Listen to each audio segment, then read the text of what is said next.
Hello and welcome to World Talks here on TVP World with me, Ashim Kumar.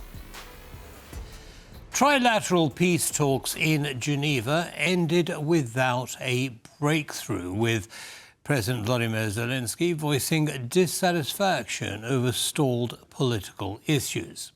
The issue of Ukraine's involvement in NATO is again in the news, and Hungary is threatening to cut energy exports to Ukraine. What do these developments mean for Ukraine's NATO path and regional stability? Well, to lay it all out for us, we're joined by Iryna Krasnoshtan, Programme Director at the International Centre for Ukrainian Victory. Iryna, welcome very much. Thank you very much, I beg your pardon, and welcome to TVP World.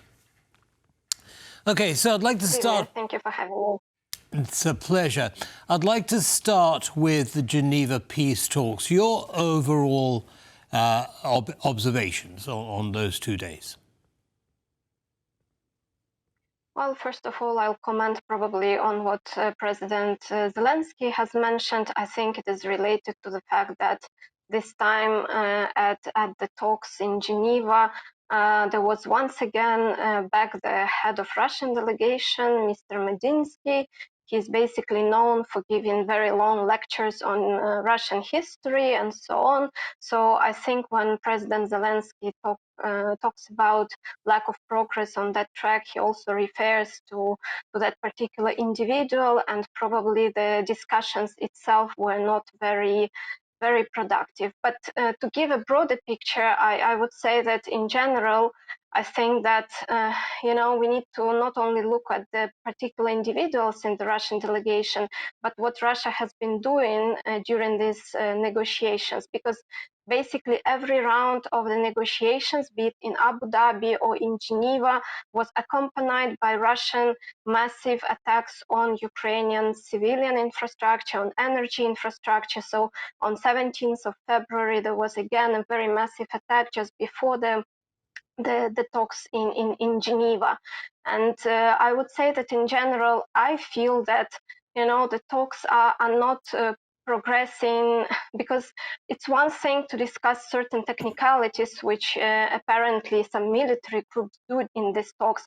But when it comes to bigger issues, and this Medinsky example is just highlighting it, that when it becomes to discussing to the core issues, there is no real progress. So in my opinion, actually, Russia uses these diplomatic talks as a cover-up for actually escalating in Ukraine, because if you look at the statistics, last year there was a huge increase in the civilian casualties in Ukraine, 31% according to the UN Human Rights Monitoring Mission. So basically what goes in this, under the message of the year of peace talks was actually a year of escalation in Ukraine. And we have seen horrible attacks also in January, in February. So I think that the actions on Russian side are saying that Russia doesn't really want peace, and basically the talks are just a diplomatic cover-up, because when parties talk, it's really more difficult to sort of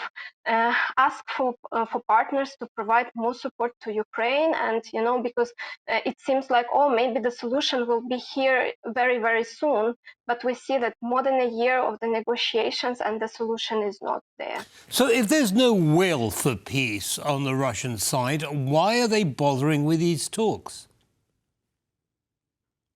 Well, it's useful for them, because then they're not the ones to be blamed, and they are playing this because basically, if Russia would have been completely ignorant of the talks, then maybe it would move Donald Trump especially into a more harsh position towards Russia, and maybe it would result in some pressure on Russia. But if Russia is at the table, it sort of takes this blame issue away from them, so they can pretend they're talking without being pressured by the American side.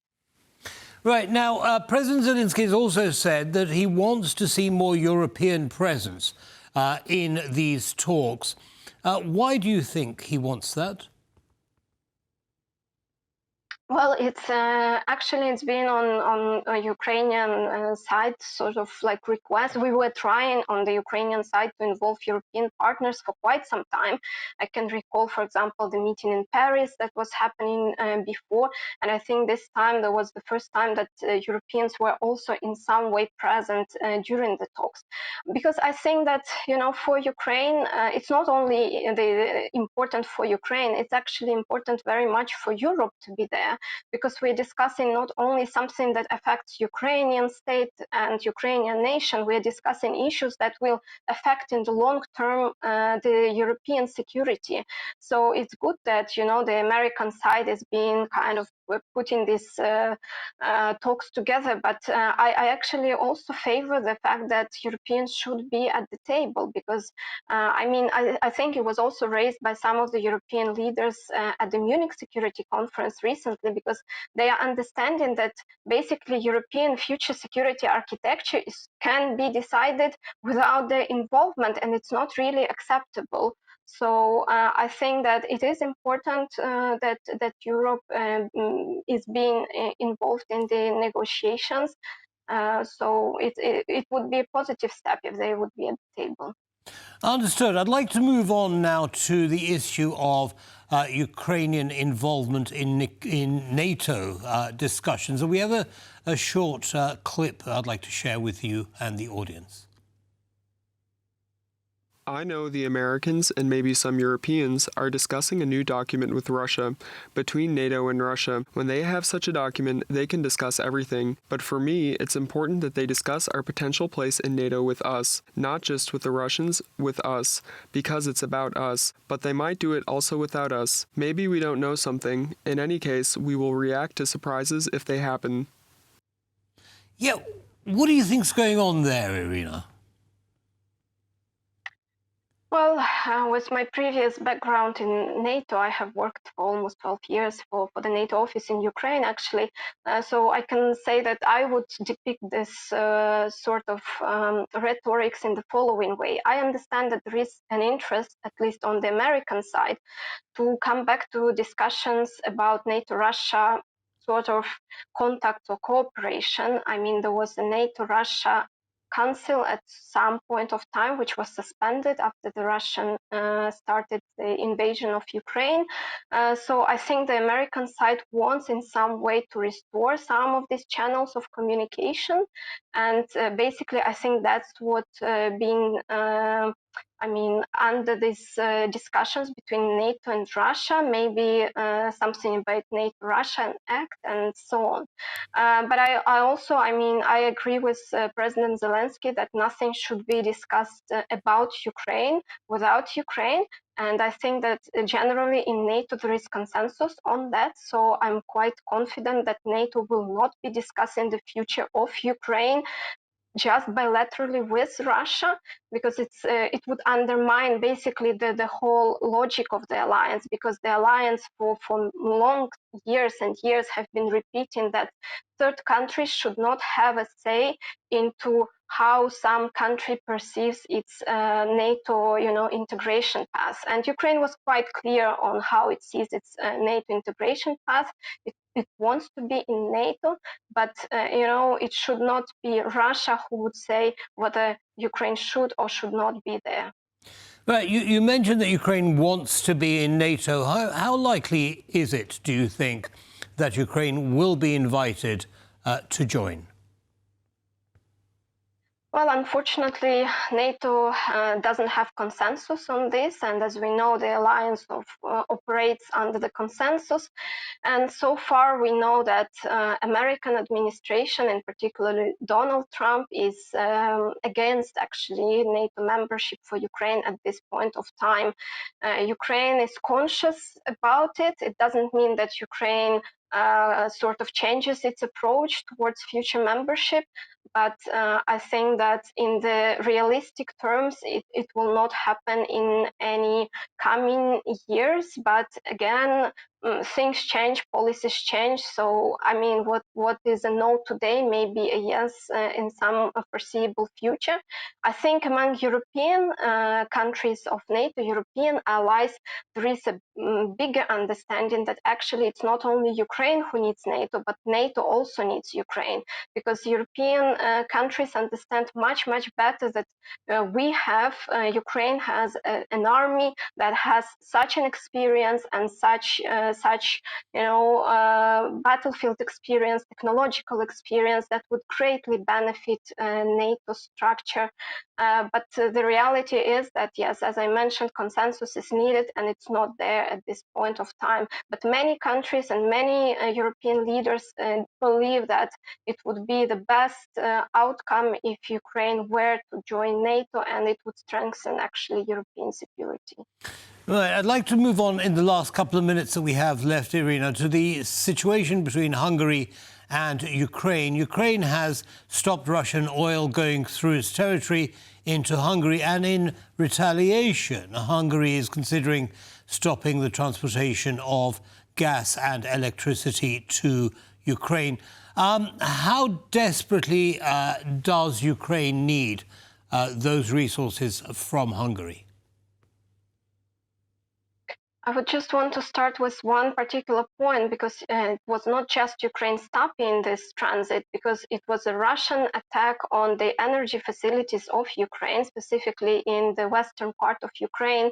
At the end of January, if I'm not mistaken, it was on 27th of January, Russia attacked that particular energy infrastructure, which damaged the pipes and the infrastructure. So it's just to underline that it's not just that Ukraine stopped it. There was also the Russian attack that damaged the infrastructure. And Hungarian side is basically saying that Ukraine is not making the repairs work fast enough. But I want to underline that Ukrainian energy infrastructure in general is very damaged. And I would say that the pipeline that transports Russian gas, oil, is not top priority on the list, considering that we have lots of power plants and energy stations that have been damaged as well, that provide electricity to millions of people.